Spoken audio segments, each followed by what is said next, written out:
가족들의 초상화도 그려졌거든요. 황실 가족 초상화도 있고 종교화도 있었어요. 19세기 다.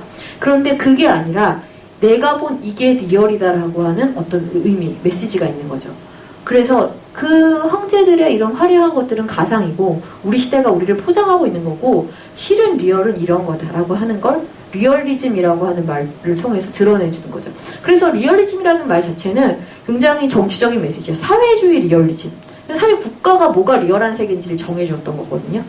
그래서 아무튼 19세기 리얼리즘에서는 이런 그림 등장합니다. 노동자들, 키질하는 남자, 밀레의 그림이에요. 밀레가 어떤 어두운 곳에서 사람이 키질을 하죠. 그리고 씨 뿌리는 남자.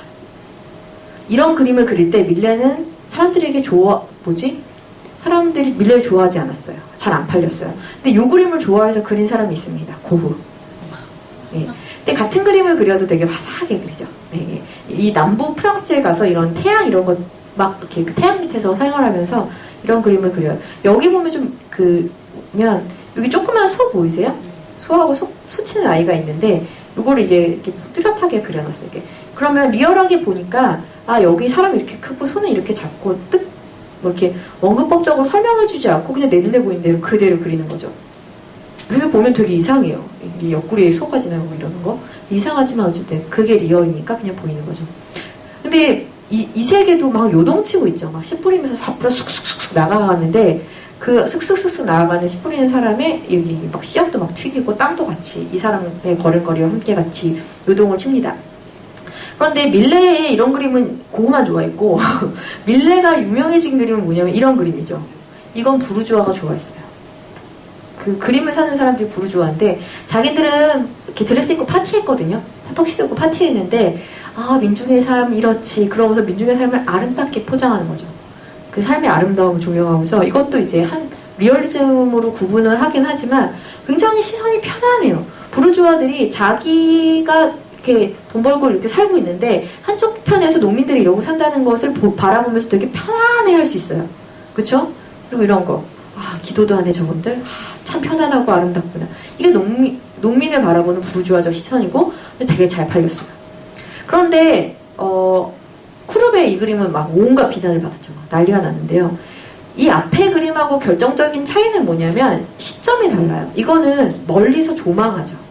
부르주아가 농민들의 삶을 멀리서 보니까 이렇게 그냥 아름답기도 해요. 그쵸? 예, 아름답기도 한데 쿠르베는 조금 땡겨본 거죠. 이렇게 줌인해서 딱 보니까 너무 힘든 거예요. 근데 부르주아들이 너무 이 그림을 싫어했던 이유가 뭐냐면 이렇게 그 지평선이 높다는 거예요. 땅이 사람들을 삼키고 있는 것 같이 보여요. 그쵸? 땅이 사람들을 삼키고 있는 것처럼 보이고 뭔가 편안하지 않고 저 땅이 우리를 짓누르고 있는 것처럼 보여요. 이 사람들은 석공이고 땅에서 돌을 캐가지고 하는 사람들인데 이 사람은 돌을 캐고 이 사람은 돌을 운반해요. 그리고 더 견딜 수 없었던 건 뭐냐면 옷이 찢어지고 이런 거 아니에요. 이 사람들의 얼굴이 안 보인다는 거죠. 막스가 처음 공산당 선언에서 얘기했던 유령처럼 떠도는 프롤레타리아트가 무서운 건 뭐냐면 한 명 한 명씩 이름을 부를 수 있으면 분명해서 너무 좋은데 애들이 막 유령처럼 막 떠돌아. 그래서 누구라고 말할 수도 없고 인칭으로 호명할 수 없는 그 어떤 무리들이 막 떠도는데 얘네들이 바로 그런 모습인 거죠. 부르주아들이 되게 싫어했어요. 막 욕 엄청 하고 그런데 이 그림은 편안한 거죠. 네. 물론 얼굴은 아직 없어요. 하지만 그 시점 자체 공기 자체가 편안함을 주는 거죠. 그런데 후배가 본 리얼은 이런 거죠. 그리고 고흐가 본 리얼은 이런 겁니다. 고흐가 그 초기에 그림 그릴 때 이건 누이덴이라고 하는 곳인데 보리나주 누이덴이 다 그 북유럽 쪽에서 탄광촌 그 농촌 이런 데인데 얼마나 가난해. 나무가 붓이 3번이면 끝나요. 동네 나무가. 그쵸? 근데 고흐가 천재예요. 그지 않아요? 요거 약간 진한 붓질 한 번, 얘는 약간 연한 붓질, 더 연하고 가는 붓질. 요 3개로 동네 모든 나무를 포용했어요. 정말 천재인데, 어쨌든, 이 고흐에게는 이게 안 팔릴 수밖에 없죠. 이거 농민들이 그림 사는 사람 아니잖아요. 그 농민이라고 해도 자기를 이렇게 그렸는데 사고 싶겠어요? 그쵸? 농민도 불쾌할 그림인데, 어쨌든 그럼에도 불구하고 고흐가 놓치고 싶지 않았던 건 뭐냐면, 땅인지 사람인지 구분이 안 된다. 농민이 이게 사람과 이 땅이 구분이 안 돼서 일을 하고 있는 이 사람들, 이 구부정한 등들, 이걸 그냥 밀레처럼 멀리서 아름답게 뽀샤시하게 뽀샵 처리 못했던 게 고흐죠. 이게 고흐의 리얼함이죠. 고흐가 뭐 연두색으로 색깔은 좀 밝아졌어요. 그럼에도 불구하고 등을 돌린 채 어떤 인간의 얼굴이 아니라 농민의 그 초상이 된 거죠. 이렇게 이게 이제 고흐가 봤던 당시의 풍속이라고도 할 수 있고요. 그리고 그 유명한 감자 먹는 사람들, 고흐가 말했던 거, 이 사람들은 이 손으로 농사를 지었고 감자를 지었고 자기가 농사 지은 그 손으로 지금 감자를 먹고 있다. 이 그림. 그냥 뭐 예쁜 거 하나도 없죠. 이거 여기서 막 밑적 요소 찾으시면 안 돼요. 이거는 뭐냐면 여기서 막 그래서 뭐 구도가 어쩌고 아름답고 이런 거 찾을 수도 있죠. 근데 이 그림 자체가 그런 걸 거부하죠. 그죠? 이 어머니 콧날 이렇게 날려 파시네 이런 거 따질 수 없잖아요. 고흐가 말한 그 손으로 그 감자를 먹는 그들의 삶, 이것들에 주목할 수밖에 없는 거죠. 그래서 뭔가를 밀적으로 만든다는 건 되게 위선적일 수 있어요. 한때 시끄러웠던 이승연의 위안부 화보집 아세요? 사건 기억나세요? 이승연이 누드 화보를 찍었는데 컨셉을 하필이면 종군 위안부를 삼은 거죠. 종군 위안부 사진을 놓고 누드를 해놓고 그것을 예술적으로 감상하라. 이게 너무 이 감수성이 이해가 되세요? 그러니까 이 그림을 보고 만약에 이거를 구도를 나누고 미켈란젤로라면 그럴 거예요. 저거 왜 그리냐? 구도 안 맞고 비례 안 맞고 이럴 거예요. 미의 전범을 찾는 사람들 눈에는 이게 가치가 없는데 고흐에게는 이게 리얼한 세계고 자기의 소명은 이걸 드러내주는 거죠. 되게 정신적인 멘탈이 다른 거예요. 미켈란젤로 눈에는 절대 이런 사람이 안 보여요. 그래서 미켈란젤로가 나쁘다 이런 건 아니에요. 아닌데 이제는 이런 사람들의 삶이 주목받기 시작한 때가 된 거죠. 정말 노동자와 이 부르주아 계급 간의 어떤 계급성들이 이제 서서히 생겨나고 있었고 그것들에 주목한 그 낌새를 눈치챈 그런 화가들이 이런 그림을 그린 거죠. 그래서 고흐가 화사한 남부에 가서도 노동자를 이렇게 그립니다. 씨 뿌리는 이 사람은 어디까지가 밭이고 어디까지가 노동자인지 잘 모르겠어요. 그쵸? 이런 걸 잘 경계 나눌 수 없는 이런 세계에 살고 있죠. 뒤에서 햇빛은 막 찬연하게 빛나고 막 밀밭이 있고 거기에 또 씨를 뿌리고 하는 거죠. 이렇게 막 그 대지와 인간이 하나 돼서 살아가는 이런 삶의 모습들? 이게 이제 고흐가 본 리얼한 삶이고 풍속이고 한 거죠. 그 안에서 지난 시간에 보였던 자기는 이런 노동자예요. 예. 참 귀엽죠, 고흐가. 예. 그리고 이제 고흐의 시대에 좀 이전에 도미에라고 하는 사람은 이런 그림을 그렸죠. 3등 열차 칸. 1등 열차 칸에는 고상한 사람들이 타고 갑니다. 예. 그런데 도미에가 그리는 건 3등 열차 칸이에요. 할머니와 이 시어머니인지 어머니인지 여자랑 있고 옆에 애는 또 자고 이런 뭔가 이렇게 어두운 표정의 사람들이 동시에 타고 가는 그 안에는 뭐 이렇게 실크에 쓴 남자도 있고 노동자들도 있고 이런 식의 3등 열차 칸 이게 이제 도미에가 목격한 19세기 풍경이죠. 기차와 함께. 그리고 이거는 까미오보트라고 하는 사람이 그린 건데요. 이것도 역시 노동자죠. 그런데 앞에서 봤던 고흐가 그렸던 노동자랑 되게 다르죠. 이분들은 왠지 힘차죠. 그리고 이런 거는 부르주아들도 괜찮아 했을 것 같아요. 자기네 집 마루를 깎아주는 노동자들. 그들이 힘차고 굉장히 건장해요. 그렇죠? 이런 것들은 사람들 불쾌하지 하지 않았어요.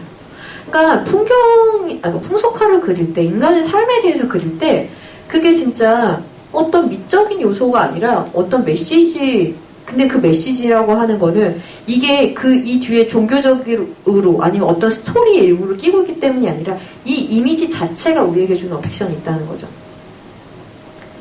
이거는 이제 드가가 그린, 우리 주로 발레리나만 아는데 드가가 그린 다림쥐라는 여인이에요. 힘들게 자기 온 몸에 체중을 실어서 이렇게 꾹 누르고 있고 피곤해져서 하품하는 좋아하는 건 그런 거지. 이게 뭔가 몸이 싹 바뀌고 있는 시점? 뭔가 꾹 누르는 이렇게 힘을 모으고 힘을 이렇게 쫙 퍼지는 이런 식의 관점들을 보여주는 거죠. 그래서 어떻게 살았는지도 보여주고 그리고 도미에가 그린 다른 그림들 이거는 빨래하는 여인이에요. 저는 도미에가 볼수록 좋은데 보시면 이 빨래하는 여인이 애를 이렇게 끌고 나오죠. 그리고 막 서둘러 집에 갑니다. 비가 오는지 어떠는지 막 이런 거. 얼굴은 알 수 없어요. 그런데 이들의 막 움직임들, 이런 것들을 도미에가 포착하죠. 자기 시대의 풍속들을, 여태까지 사람들이 주목하지 않았던 부분들을 계속 드러내는 거죠. 도미에가 그렸던 다른 그림 중에서 이건 학교예요. 학교가 옛날부터 있었다고 생각하시면 안 되죠. 19세기 이후, 19세기의 산물이라고 할 수 있죠. 학교, 병원, 뭐 감옥 같이 탄생했다고 하죠. 이게 이제 정말 좀 일할 수 없는 애들은 한쪽에 좀 가둬놔야 되는 거죠. 정신병원의 탄생, 감옥의 탄생, 학교의 탄생. 동시에 가는데요. 그리고 굉장히 쓸모있는 인간들만 이 세상에 돌아다니게 만드는 시대가 된 거예요. 그런데 그 쓸모없는 어린애들이 이제 곧 쓸모있게 될 거고, 근데 얘네들이 이제 나오는 이곳에서 아이들 하나하나를 사랑스러운 시선도 아니고, 그러나 무시할 수 없는 눈으로 쳐다보고 있는 거죠. 그리고 도미에가 주목한 부르주아 가죠. 그래서 그리고 나서 주말이 되면 뭘 하느냐? 교양을 쌓으러 가죠. 우리가 이러잖아요. 미술관에 가는 거죠. 미술관에 가서 카탈로그 하나 들고 공부하면서 얘야 이게 요즘에 유행하고 있는 거란다. 아빠는 잘 모르겠지만 넌 알아서 공부해. 이러고 아빠 저게 뭐예요? 중요한 거래. 뭐 이러고 있는 거죠. 지금 우리랑 비슷해요. 그러니까 이런 식의 일상들을 포착하면서 도미에는 근데 이런 그림을 이렇게 그리는 순간 부르주아들이 하고 있는 이 주말의 교양 수업이라고 하는 것들이 좀 우스꽝스러워지죠. 이게 막 이렇게 고상해 보이고 이러지 않잖아요. 그러니까 이것도 좀 재밌죠. 그러면서 그들의 풍속들, 19세기 풍속이 이렇게 나타납니다. 그리고 파리의 거리는 이제 오스망에서 쫙쫙쫙쫙 펼쳐졌고, 그리고 거기를 이제 댄디들이 걷기 시작합니다. 그리고 그들이 파티를 열어. 이거는 이제 마네의 그림인데요. 이 그림도 엄청 욕을 먹었는데, 욕을 먹은 이유들이 뭐냐면, 이건 실제로 그 튀린이라고 하는 파리에 있는 어떤 숲 같은 데서 사람들이 음악회하고 놀았대요. 제일 싫어했던 건 뭐냐면, 이제 누가 누군지 모르게 다 쓰고 있는 이런 것도 그렇지만, 이 나무. 얘 좀 옆으로 빼줘도 괜찮잖아요. 사진이 아니고 이게 그림인데, 화가가 센스있게 이 기둥 정도 옮겨주면 좋잖아요. 예쁘게. 근데 마네의 리얼리즘은 그걸 그리는 거죠. 그리고 그냥 안 피했어요. 그냥 이런 데서 님 놀았잖아. 하는 거죠. 이게 이제 마네의 당당함이죠. 그래서 그냥 나는 그냥 직시하고 내가 본대로 그려줄게. 라고 하는 거죠. 이 첫 시간에 얘기했던 올랭피아. 창녀를 그냥 그린 거죠. 어떤 미적인 요소를 가미하지 않은 채 눈에 보이는 대로. 심지어 하얀 평면처럼 보일 정도로. 입체감도 없이. 그냥 보이는 대로, 빛 받는 대로 그대로 그린 거죠. 그래서 이전에 이 그림은 똑같은 구도를 가지고 있는데 밑에 있는 그림은 사람들이 좋아했죠. 티치아노. 그런데 이 그림은 막 욕을 하면서 사람들 못 건드리게 막 높은 데다 걸리고 막 이렇게 되는 이유들이 눈에 보인다는 걸 그리는 것 자체가 왜 사람들은 불쾌한가. 이 올랭피아 이 여자를 보는 순간 그 실크에 쓴 고상한 부르주아들이 부인한테는 그렇게 가정하고 애들 옆에서는 그렇게 예쁘게 하지만 실제로는 뒤에서 이런 소녀 맞춤부들 만나고 다녔거든요. 이게 자기를 불편하게 하는 거죠. 그러니까 사실을 드러나게 해준다는 게 굉장히 우리를 불편하게 해요. 그래서 이미지는 정치적일 수 있습니다. 그래서 앞에 이 파티하고 좀 이것도 파티 장면을 그린 거고요. 르누아르의 이 그림도 파티 장면을 그린 거죠. 이건 좋아해요. 좋으시죠? 그쵸. 집에다 걸려면 우리 당연히 이걸 걸습니다. 왜냐면 집에서 굳이 이 시커먼 기둥 같은 나무를 볼 필요는 없어요. 그쵸. 그런데 마네는 이렇게 그린 거예요. 이게 마네의 놀라움이죠. 네. 그리고 뭐 그렇다고 해서 르누아르가 싫은 건 아니지만 그런데 이제 제 친구가 대학교 때 르누아르를 되게 좋아하는 애가 있었어요. 걔 꿈이 현모양처거든요. 제가 막 열을 냈죠. 너는 어떻게 대학까지 와가지고는 꿈이 현모양처냐 막 열을 냈는데 그러더니 진짜 결혼을 27인가 8에 해가지고는 현모양처로 살고 있어요. 애도 지금 4명인가? 사실 이 시대에 저의 연배에 절대 없습니다. 걔가 아이가 제일 많은데요. 그런데 지금에 와서 뭔가 회의가 드나봐요. 그리고 이젠 르누아르가 싫대요. 그러니까 그 현모양처를 꿈꾸는 애한테는 이런 세상이 예쁘고 샤방해요. 그런데 이제 걔는 더 이상 이런 세계가 예쁘지 않은 나이가 된 거죠. 이게 이제 리얼하지 않은 감각을 갖게 된 그 친구의 감각이 바뀐 거죠. 애 넷쯤 낳고 그래서 하니까 그렇더라고요. 그래서 우리가 어떤 그림을 좋아한다고 할 때 내 감각들 그렇다고 해서 뭐 막 심각한 그림 좋아하는 건 아니지만 어쨌든 그림이라고 하는 것들이 일상을 그린다고 해서 그게 다 뭐 사실이라든가 뭐 다 사실이에요. 사실 마네가 본 이것도 사실이고 그리고 이제 르누아르가 본 이것도 사실이죠. 뭔 거짓말이다 이런 거 아니에요. 너는 잘못 봤다 이렇게 얘기할 수는 없어요. 그리고 그 현모양처럼 꿈꿨던 걔는 뭐 나쁜 애고 지금 이제는 현모양처럼 얼마나 덧없는 꿈인가를 깨달은 걔는 좋은 애고 이런 것도 아니잖아요. 변했어. 그러니까 어떻게 사람이 변하니? 당연히 변하죠. 안 변하면 미치죠. 그런데 이제 사람들의 시선들이 변했고 다른 것들이 드러나게 되죠. 19세기에 그 콩스탄테 기라고 하는 화가가 있었는데요. 이런 그림을 그렸어요. 물랑 루주죠. 이렇게 안에서 캉캉춤 추고 막 이런 노는 그런 그림. 거기에 이제 장교들이 가죠. 나폴레옹 군대이겠죠. 이제 그런 군대들이 가서 막 물랑루주에서 놀 거예요. 그리고 막 마차 타고 막 물랑루주로 몰려가가지고는 바깥에선 사람들이 기다리죠. 뭔가 막 화려한데 뭔가 이렇게 흔들리고 뭔가 계속 변하고 뒤에가 부하죠. 그리고 심지어 이렇게 그립니다. 이게 다 이 마차들의 이 아저씨들이 다 나중에 매춘부 태워가지고 가는 거거든요. 아까 봤던 올랭피아 같은 여자들. 그런데 이 콩스탄테 기를 현대생활의 화가라고 하는 그 책에 보면 그 보들레르가 이 사람이야말로 지금 우리 시대를 가장 잘 드러내주는 사람이다. 그러니까 이 사람이 그 매춘부와 고급 장교들의 만남 이런 걸 그려서 그런 게 아니라 이 그림 보면 뭔가 단단한 게 없죠. 말도 단단해 보이지 않고 마차도 정말 저 수채화 몇 번으로 그린 거고 이 여인도 되게 가상 같죠. 모든 게 막 변하고 있는 시대가 됐어요. 19세기에 와서. 그러니까 17세기에 부르주아들이 처음에 자기의 가정을 막 만들고 막 공고하게 만들던 시대를 지나서 그건 북유럽이고 이제 프랑스에서 19세기 오스만이 막 뭔가를 파리를 뒤엎고 근대라고 하는 시간, 이 모던이라고 하는 시간이 오자 이제 뭔가를 계속 끊임없이 바꿔줘야 되는 시대가 되는 거예요. 도시도 막 갈아엎고 파리도 갈아엎었고 그리고 사람들은 계속 패션도 바뀌고 유행도 바뀌고 그 안에서 막 바뀝니다. 그래서 앞에 까유보트가 왜 그 우산 쓰고 실크에 쓰고 다니는 남자들 산보하고 이러잖아요. 그 부르주아 댄디들이 자기는 이렇게 막 이렇게 혼란한 세상, 이렇게 막 덧없이 바뀌고 이런 세상 속에서 흔들리지 않고 국가가 뭘 원하든 막 사회가 뭐라고 얘기하든 나는 내 속도로 갈 거야 라고 하면서 산보를 해요. 막 마차가 이렇게 달려가는 옆에서 거북이 데리고 산보하는 사람이 나타납니다.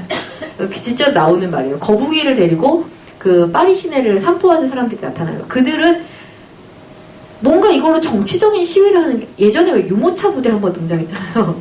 그거는 막 이렇게 다른 속도들 막 정경과 이런 싸움이 아니라 내 속도로 어떤 내 사회와 만나고자 한다는 어떤 표현이 될 수 있죠. 그래서 이때 19세기에서는 거북이 데리고 산책하는 거? 네. 그러니까는 막 이렇게 덧없이 계속 뭔가를 변화하는 이런 시간 속 진짜 견고한 모든 것은 이렇게 흘러내리는 이런 시간 속에서 화가들은 뭔가를 그림으로 남겨야 하는데 결국은 가장 현대적인 풍속을 그린 화가는 이거다라고 보들레르가 칭찬을 했죠. 이렇게 흔들리는 시대, 이것들의 그 순간적인 이미지, 그 이미지 속에 드러나는 건 이 창녀와 장교들, 이런 시대를 포착한 게 또 콩스탄테 기라고 하는 화가였습니다. 그러면 이게 파리 풍속이었다면 이제 정말로 본격적으로 이제 일상을 주목하는 것 자체가 부르주아의 탄생과 같이 가는데 이 부르주아의 시대가 이제 파리에서 본격화됐던 19세기에 이런 게 포착됐다면 20세기에는 어떤 그림이 나오냐 이런 그림이 나옵니다. 이거 제목이 이건 해밀턴이라고 하는 사람이 그린 건데요. 제목이 재밌어요. 도대체 무엇이 오늘날 가정을 이처럼 색다르고 매력있게 만드는가. 이게 제목이에요. 웃기죠? 도대체 무엇이 오늘날 가정을 이처럼 색다르고 매력있게 만드는가. 라고 했을 때 이 사람이 가져온 이미지는 뭐냐면 청소기, 최신 청소기. 그쵸? 한때 김치냉장고가 우리의 표상이었던 때가 있었죠. 그쵸? 모든 이쁜 여자들이 다 나와서 김치냉장고 선전하더니 이제는 남자들이 선전하는 시대가 왔죠. 어쨌든 최신식 청소기, 최신식 오디오, 그쵸? 최신식 햄, 음식. 이게 팝아트라고 하는 말이 여기서 왔어요. 이 사람이 추파춥스를 듣고 있어서 팝 아트가 여기서 왔는데, 이 그림에서 왔는데, 어쨌든 이 파퓰러한 모든 사람들이 다 가질 수 있는 어떤 이런 물건들을 다 소유한 이 가정, 우리의 가정은 이제 소비를 통해서 존재를 증명받게 된 거죠. 이게 이제 해밀턴이 그려낸 현대 생활, 무엇이 우리 가정을 이토록 매력적으로 만드는가? 영화 내지 마나? 여기 드라마, 영화 있죠? 그리고 섹슈얼한 어떤 이미지들. 그 다음에 상품들.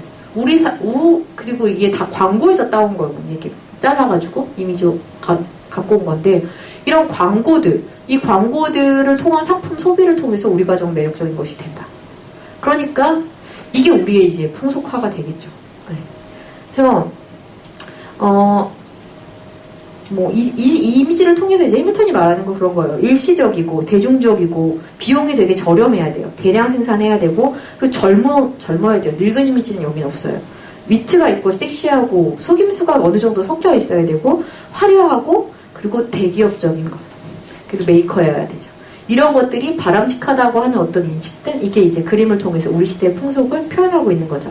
이게 이제 20세기의 그림이라면 21세기잖아요, 저희는. 이제 자본주의를 넘어서 신자유주의 이렇게 넘어왔는데 이 시대에 우리의 풍속은 뭘까? 이것도 좀 생각해보고 지금은 그림이 사실은 어떤 이미지를 사회를 대표하는 이미지가 아닌 것 같아요. 지금 현대회화 알고 계신 거 없잖아요. 그러니까 우리를 대표하는 이미지는 아마 영화가 될 것 같아요. 영화, 드라마일 수도 있고 영화일 수도 있는데 어쨌든 그 영화들을 통해서 우리 시대의 어떤 풍속을 보여준다면 어떤 걸까? 막장 드라마가 막 유행하고 그게 우리의 풍속이 된 것 같은데 그 안에 담겨진 메커니즘은 뭘까 도대체.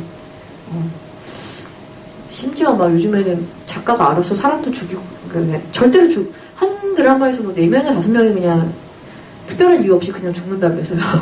뭐 그런 드라마가 있대. 저는 잘 모르겠지만 어쨌든 사람이 막 살고 뭐 어떻게 만나고 이런 게 되게 자기적이죠. 그렇죠? 그런 것들이 일어나고 있는데 이런 것들을 통해서 그런 드라마들이 보여주는 우리 시대의 풍속이라고 하는 건 뭐고 우리는 왜 그런 걸 재밌게 보고 있는가?